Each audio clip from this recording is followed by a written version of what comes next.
G'day YouTubers! This morning we're out in the field. We've got the HF-90 shortwave radio and we're going to be communicating with the VKS737 National Four-Wheel Drive shortwave radio service. So we've got the radio set up here in its little case and I'm just going to deploy the antenna now.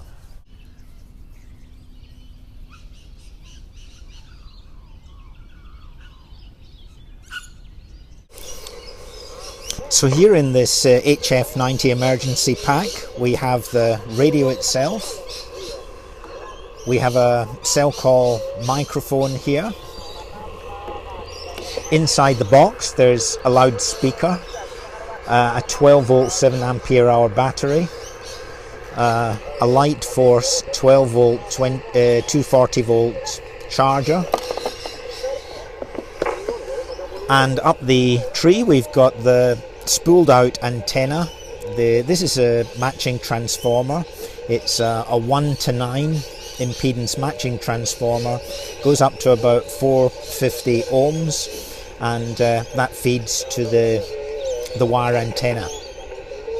So a very basic system, not forgetting the ground system, which is connected to the wet earth here at Herdsman Lake.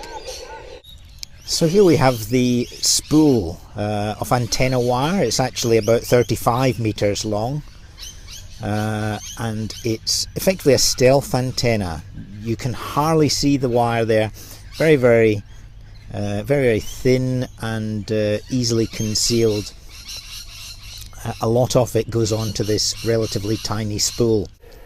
Now the major benefit of shortwave radio is that it's completely autonomous. It doesn't depend on satellites, it doesn't depend on cell phone towers, no infrastructure is required. These radios, these HF-90 and other shortwave radios, can communicate directly with each other over distances of beyond 3,000 kilometers. So they're ideal for use in emergency situations where you don't want to be depending on anything else other than what's in your box. Here in Australia we've got the VKS737 National Four-Wheel Drive Radio Network. That's very useful for four-wheel drivers out in the outback when they need to communicate. There are certain places where satellites simply don't work. Sat phone is good, but it has its limitations. If you're in canyons or if you're in forest, it simply does not work because you haven't got a view to the sky to see any of the satellites. Whereas HF radio with near vertical incidence skywave, that works very effectively. Even if you can't see the sky and there's a reasonable forest canopy, the shortwave radio will still get through. Now we're just going to try and beacon some of these stations. We'll take it in turn, starting with the Perth station to see if we can get a response from them.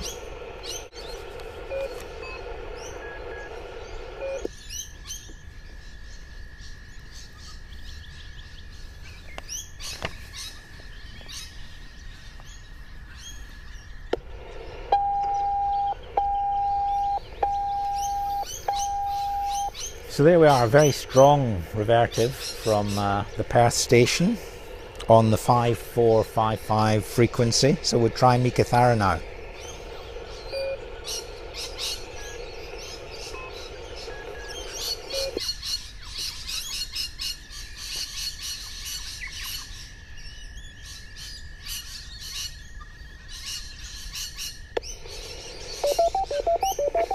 Yep, very strong response from Meekathara.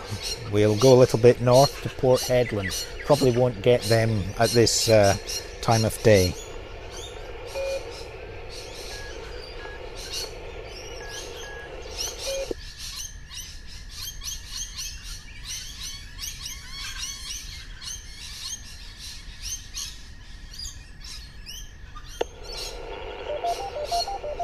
Okay, Port Hedland comes up too. We'll move now to the 8 meg channel, 8022. See if it's louder on that channel.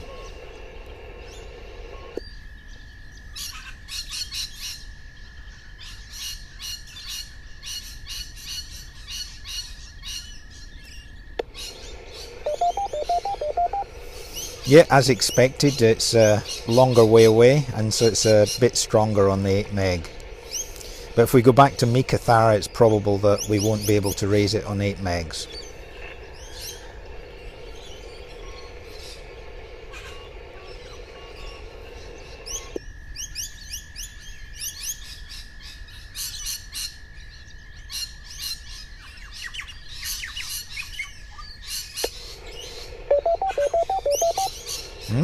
Good signal on 8 megs. Well, let's try Perth as well.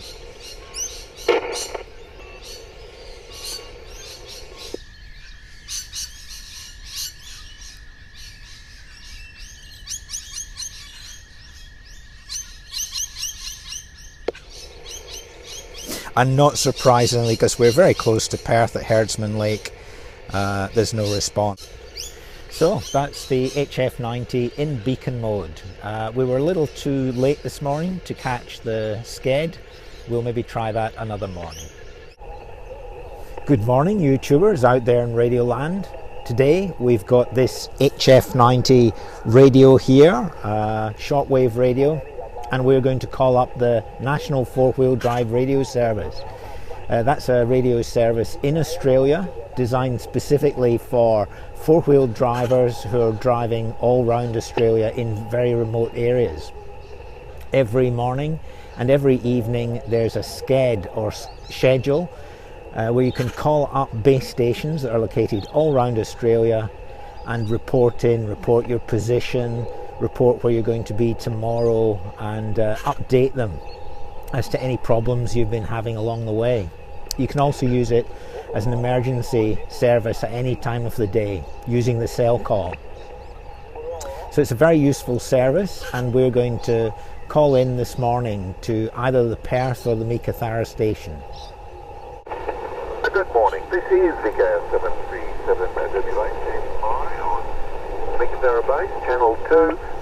Standing by for any VKS737 members who may wish to check in. We're not holding any messages for members this morning.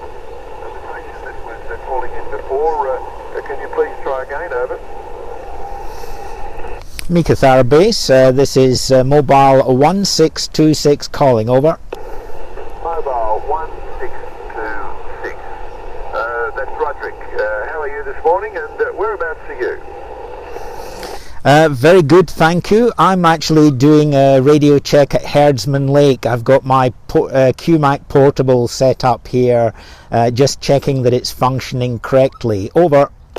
Roger. Yes, it's doing very well, thank you, Roderick. It's putting in a good signal. Derby was just a little bit far away, but putting in a very good signal into Meekathara. Over. Thanks very much for that. Will you be coming up on 5455 at some point? Over. Yes, I come up on that at 7:55. That's 7:55 Western Standard Time, which is approximately 9 minutes away, and it might be a bit of a go at this time of the day, but we can give it a try anyway. So I'll look out for you then. Over. Thanks very much for that. This is mobile 1626 standing by.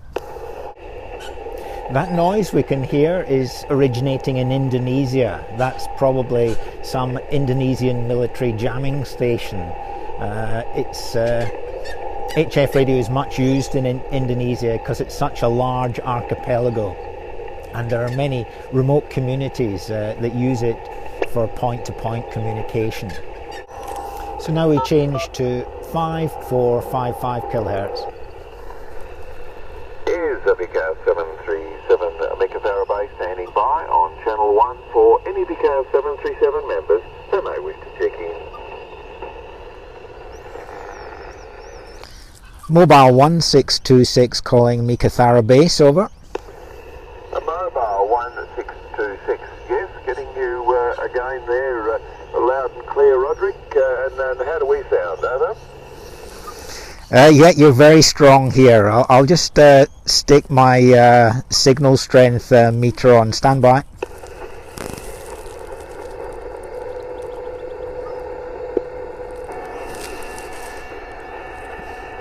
Meekathara base, how do you read mobile 1626, over? Very loud and clear, very loud and clear, over. Yeah, you're about 26 dB signal to noise ratio here, over. Roger. Okay, thanks very much for checking in. I'm going to channel 4. Don't know whether you have channel 4, do you? Over? Yeah, Roger, I have channel 4. I'm not quite sure how that'll go, over. Yeah, I think you might, it might not be far enough away, but we can find out if you like. I'm doing that at 8 o'clock. How long have you had your QMAX, over? Oh, I've had it for years and years. I used to own the company, over. Oh, Roger. Yes, very good. All right, so you know all about them. Yes, I had one for a while, back in about 2000 odd, in 2000 exactly, and yes, it worked quite well, over. Yeah, Roger that. Is channel 4 the 14 meg channel, over? 14977. 14977, over. And on the 14 meg channel we can't hear them. The frequency is much too high.